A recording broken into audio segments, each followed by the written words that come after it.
And sir ఒక్కసారి మనం మన తెలుగు స్టేట్స్ పాలిటిక్స్ విషయాలు మాట్లాడుకుందాం సార్. ముఖ్యంగా ఏపీలో చూస్తే కనుక సార్ డెఫినెట్ గా ఆల్రెడీ 1 ఇయర్ అవ్వబోతోంది నెక్స్ట్ జూన్ కి కూటమి పాలన వచ్చి.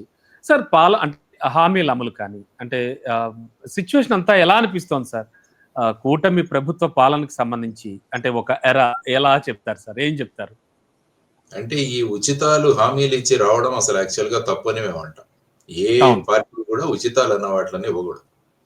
మీకు ఉపాధి కల్పిస్తాం, మీరు సగౌరవంగా మీరు డబ్బు సంపాదించే మార్గాలు మేము చూపిస్తాం అన్నది రావాల్సిన అవసరం చాలా ఉంది. కానీ గత 2014 నుంచి చూసుకున్నా కూడా అప్పుడు నవరత్నాలని, ఆ తర్వాత వచ్చేసి ఇప్పుడు సూపర్ 6 అని ఈ విధమైన ఇవి ప్రవేశపెట్టి రావడం, ఆ తర్వాత ఇప్పుడు చూస్తే మళ్ళా ప్రజల్లో ఈ సూపర్ 6 లో కేవలం 4,000 రూపాయల పెన్షన్ తప్ప మిగతా ఇవ్వట్లేదు అన్నది ఒక చర్చ మొదలైంది. ఈ విధంగా ఉచితాలు ఇచ్చుకుంటూ పోతుంటే రాష్ట్రాలు ఖచ్చితంగా అప్పులలో చిక్కుకుంటాయి. అదే మన తల్లికి వందనం అండ్ పిల్లలకి ఇవ్వబోయేటువంటి అమౌంట్ కూడా 2 విడతల కింద ఇద్దాం అంటున్నారు. అండ్ దీనికి సంబంధించి కూడా ఆల్రెడీ సోషల్ మీడియాలో ఒక చర్చ అయితే నడుస్తోంది సార్. యాక్చువల్ గా బడ్జెట్ లో చూస్తే సుమారుగా 8,500 కోట్ల రూపాయలు కేటాయింపు చేశారు. అవునండి. బడ్జెట్ లో కేటాయింపు చేసినంత మాత్రాన అది యాక్చువల్ గా డబ్బు ఉందా లేదా అన్నది కూడా తెలియదు మనకి. అవి కేటాయింపులు. సో ఈ జూన్ నుంచి దాన్ని అమలు చేస్తామన్నది అంటున్నారు. యాక్చువల్ గా ఎంతమంది పిల్లలు చదువుతుంటే అందరికీ ఇస్తామన్నది ఎలక్షన్ లో వారు చేసిన ఒక వాగ్దానం. సో ఇప్పుడు మీరు అంటున్నట్టు సాధారణంగా ప్రభుత్వాలు మన మహారాష్ట్ర చూసినా కూడా అక్కడ లాడ్కీ బెహన్ అని ఒక యోజన పెట్టారు. అందులో ప్రతి 18 ఏళ్ల తర్వాత నిండిన మహిళకు 2,100 రూపాయలు ఇస్తామని. అక్కడ వచ్చేసి అక్కడ ఉప ముఖ్యమంత్రి మేము ఎప్పుడు చెప్పామంటారు అక్కడ మహారాష్ట్ర ఉప ముఖ్యమంత్రి పవార్ గారు.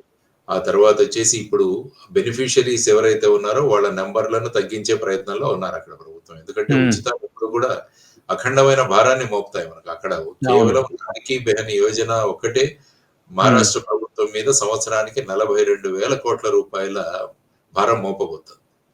సో కాబట్టి ఉచితాల ద్వారా ఎలాగైనా కుర్చీలో కూర్చోవాలన్న ఏదైతే ఉద్దేశాలు ప్రస్తుత రాజకీయ పార్టీల్లో ఉన్నాయో వాటి గురించి కూడా ఎలక్షన్ కమిషన్, సుప్రీం కోర్టు ఇవన్నీ కూడా ఆచరించే. కానీ ప్రతి ఒక్కరు ఏమంటారంటే మేము సంపద సృష్టిస్తాం, మేము ఉచితాలు ఇస్తామంటారు. ఏముంది, అది సింపుల్ మాట. సంపద సృష్టించడం అన్నది ఏమన్నది దానికి మీ డైనమిక్స్ తర్వాత ప్లాన్ ఆఫ్ యాక్షన్ ఏమి ఉండదు. సంపద సృష్టిస్తాం, ఇది చేస్తాం. కానీ సంపద సృష్టించాలంటే మీరు 5 రెట్లు సంపద సృష్టిస్తే అందులో 1 రెట్టు మీకు పెరుగుతుంది మీ ఆదాయం. అది ఈక్వేషన్ ఇంటర్నేషనల్ గా చూస్తే. అంటే సార్ అంటే ఇప్పుడున్న కండిషన్ లో ఏపీ ఆర్థిక వ్యవస్థ అంతా మనకు తెలుసు, చూస్తూ ఉన్నాం. ఈ కండిషన్ లో సంపద సృష్టించడం అనేది అంత ఈజీ అనుకోవచ్చు అంటారా? అంటే ఈజీ ఇన్ ద సెన్స్ కొద్ది సమీప భవిష్యత్తులో అయినా సరే సాధ్యపడే అంశం అండి. సంపద సృష్టించాలంటే గ్రామాల నుంచి మొదలవ్వాలి సంపద సృష్టి. ఇది నేను ఎప్పుడు అంటాను. గ్రామాల్లో మన food processing industries, value addition industries, పాడి పరిశ్రమ అభివృద్ధి చేయడము, ఇలాంటివి మనం మొదలు పెడితే ఏమవుతుందంటే అక్కడ సంపద సృష్టి మొదలవుతుంది. ముఖ్యంగా మీరు గ్రామాలు చూడొచ్చు. తెలంగాణలో మిల్లెల్లి ములకనూరు అనే గ్రామం ఉంది. అక్కడ మీరు చూసుకుంటే బ్రహ్మాండంగా గ్రామంలో ఒక్కొక్కరు 1,00,000 రూపాయలు సంపాదిస్తారు. అక్కడ పాడి ఉంది, తర్వాత వ్యవసాయం ఉంది, ఆ తర్వాత మీకు డైరీ ఫామ్ ఉంది, కోఆపరేటివ్ బ్యాంక్ ఉంది. ఇవన్నీ కూడా మనం గ్రామాలను ఎప్పుడైతే బలోపేతం చేస్తామో అప్పుడు సంపద సృష్టి గ్రామాల నుంచి మొదలవుతుంది. ఏంటంటే స్మార్ట్ సిటీస్, సిటీ అభివృద్ధి ఇవే మాట్లాడుతున్నాం కానీ స్మార్ట్ విలేజెస్ ఎందుకు ఉండకూడదని అనుకోవాలి. ఆ తర్వాత వచ్చేసి స్కిల్ మ్యాపింగ్ ఏదైతే ఉందో, మన పిల్లలు చాలా మంది చదువుకుంటున్నారు. చదువుకుంటున్న వాళ్ళందరికీ కూడా ఉద్యోగాలు మనం ప్రభుత్వం సృష్టించలేదు. ఆ తర్వాత సృష్టించాలంటే వీళ్ళని ఎంటర్‌ప్రెన్యూర్స్ గా మనం మార్చగలగాలి. వాళ్ళకు తగిన సహాయం చేస్తూ, వాళ్ళను మార్గదర్శనం చేస్తూ, ఆ విధంగా మనం ముందుకు వెళ్ళాలి. సెల్ఫ్ హెల్ప్ గ్రూప్స్ ఏవైతే ఉన్నాయో డ్వాక్రా గ్రూపులకి వాళ్ళకు సరైన ఆర్థిక మద్దతు ఇస్తూ, ప్రతి గ్రామానికి కూడా ఇప్పుడు మీరు కేరళ చూసుకుంటే ప్రతి గ్రామానికి సంవత్సరానికి 4 నుంచి 5 కోట్ల రూపాయలు రాష్ట్ర ప్రభుత్వం ట్రాన్స్ఫర్ చేస్తుంది. అంటే 29 సబ్జెక్టులు ఏవైతే ఉన్నాయో మన 73 అమెండ్మెంట్ లో, ఆ 29 సబ్జెక్టులు గ్రామ పంచాయతీ అమలు చేస్తుంది. గ్రామ సర్పంచ్ అంటే గ్రామంలో సీఎం అతను. మరి సీఎం కూడా ఫండ్స్ లేకుంటే ఏమీ పని చేయలేదు. అదేవిధంగా సర్పంచ్ కూడా ఫండ్స్ లేకుంటే ఏమీ చేయలేడు. మనం ఆలోచిస్తూ ముందుకు వెళ్ళాలి. తర్వాత మనకు 974 కిలోమీటర్ల తీర ప్రాంతం. అవునండి. అవును. కోస్టల్. సో ఈ కోస్టల్ లో ఎంత టూరిజం డెవలప్ చేయొచ్చో ఆలోచించండి మీరు ఒకసారి ఆలోచిస్తే. అవును సార్. ఒక అవును. చిన్న ఒక 25 కిలోమీటర్ల పరిధిలో ఉన్న గోవా టూరిజం మీద ఎంత సంపాదిస్తోందండి? అవును. అదే ప్రధాన ఆదాయ వనరు కదా సార్ గోవాకి. సో, ఇంత యెస్ సార్. 974 కిలోమీటర్ల తీర ప్రాంతం ఉన్నది. తర్వాతొచ్చేసి బీచ్ సాండ్ నుంచి కూడా అనేక మినరల్స్ ఎక్స్‌ట్రాక్ట్ చేయవచ్చు. ఇవన్నీ కూడా అవునండి. చేసుకోవచ్చు మనం కావాలంటే. తర్వాత ప్రతి జిల్లాను ఒక ఇండస్ట్రియల్ కేంద్రంగా మనం పెట్టుకోవాల్సిన అవసరం ఉంది. ఏ విధంగా అవును సార్. తమిళనాడులో మీరు చూస్తే సేలంలో హ్మ్. సేలం స్టీల్, తరువాత మీకు శివకాశిలో ప్రింటింగు మరియు ఈ బాణాసంచా. ఆ బాణసంచా. తర్వాత అవునండి. అవును. కుటీర కోయంబత్తూరులో పరిశ్రమల్లో మీరు ఉంటాయి అక్కడ. చూసుకుంటే అవును. వాటరు ఇవన్నీ. ట్రిచీలో చూసుకుంటే ట్రాన్స్‌పోర్ట్ హబ్బు. తర్వాత అవునండి. తిరుపూర్‌లో చూసుకుంటే హొయసరీ. ఇవన్నీ హ్మ్. కూడా లక్షలాది మంది అక్కడ చూస్తారు. అందుకనే తమిళనాడులో ఉన్నవాళ్ళు బయట మీకు ఉద్యోగాల కోసం కనపడరు మీకెక్కువగా. అవునండి. తక్కువుంటారు. కరెక్టే సార్. మహారాష్ట్ర నుంచి తక్కువుంటారు. తమిళనాడు నుంచి తక్కువుంటారు. కారణం ఏంటంటే అక్కడ ప్రతి జిల్లాలో కూడా ఏదో ఒక ఎకనామిక్ యాక్టివిటీ ఉంటుందక్కడ. సో ఆ ఆయా విధంగా అంటే లోకల్‌గా ప్రసిద్ధి చెందినటువంటి చిన్న చిన్న పరిశ్రమలు. పరిశ్రమలు. సో అదే మోడల్‌ని మనం తీసుకురావాలిక్కడ.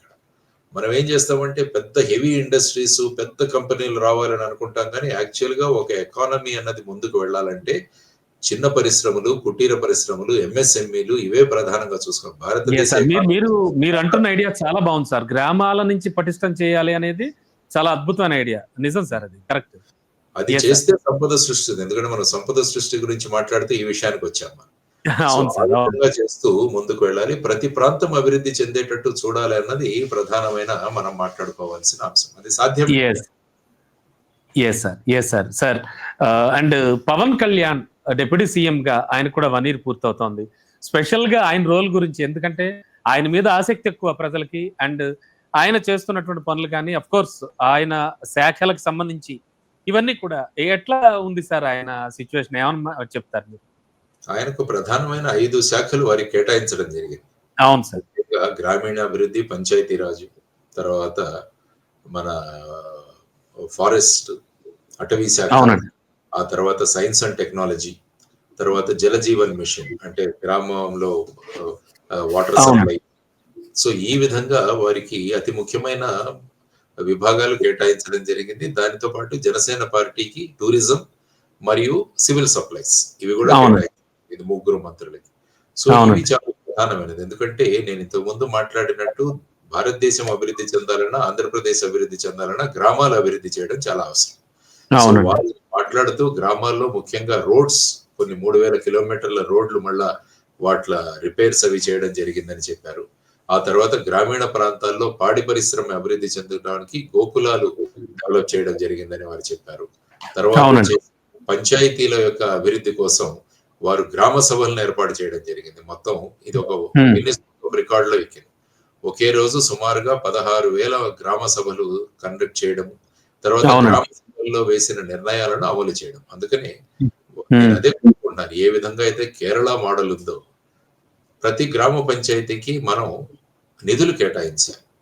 హ్మ్. తర్వాత 29 విషయాలు ఏవైతే ఉన్నాయో అవి గ్రామాల ద్వారా జరిగేటట్టు చూడాలి. ఎందుకంటే గ్రామ సచివాలయాలు ఆల్రెడీ పనిచేస్తున్నాయి మన దగ్గర. ఆ అవునండి. అవును. తర్వాత వచ్చేసి ఈ నిధులు గనక మనం ఇవ్వగలిగితే ఏమవుతుందంటే గ్రామాల వికాసం, తర్వాత వచ్చేసి మన ఈ సంపద సృష్టి అన్నది గ్రామాల అవునండి. నుంచి మొదలు పెట్టొచ్చు. తర్వాత అటవీ ప్రాంతం కూడా చాలా ముఖ్యం మనకి. ఎందుకంటే సార్. పర్యావరణ పరిరక్షణ అన్నది చాలా ముఖ్యం. కాలుష్య నివారణ కూడా వారి దగ్గరే ఉంది. ఐ థింక్ అవునండి. అవును.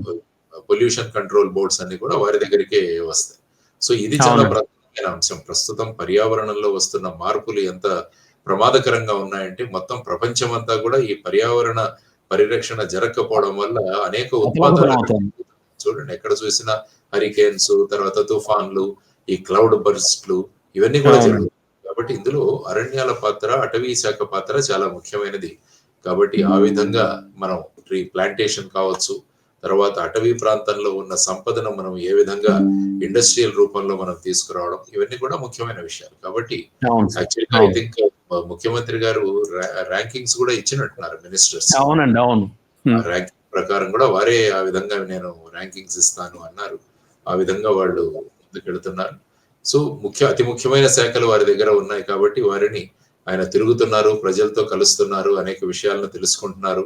ముఖ్యంగా మన్యం ప్రాంతాలు, గిరిజన ప్రాంతాల్లో కూడా వారు అవునండి. పర్యటించి పర్యటించి అక్కడ ఉన్న సమస్యలను కూడా తెలుసుకొని అక్కడ 1 సంవత్సరం లోపు ఈ డోలీలో ఏవైతే ఉన్నాయో ఆ విధంగా డోలీలలో అక్కడ ఉన్న వీళ్ళని ఎవరైనా రోగులు గాని, పేషెంట్స్ గాని అవునండి, గర్భిణులు కూడా చాలా ఇబ్బంది పడుతున్నారు. గర్భిణీ స్త్రీలు ఎదుర్కొంటున్న సమస్యలు వీటన్నిటిని కూడా 1 సంవత్సరంలో పరిష్కారం దొరుకుతుందని వారు చెప్పారు.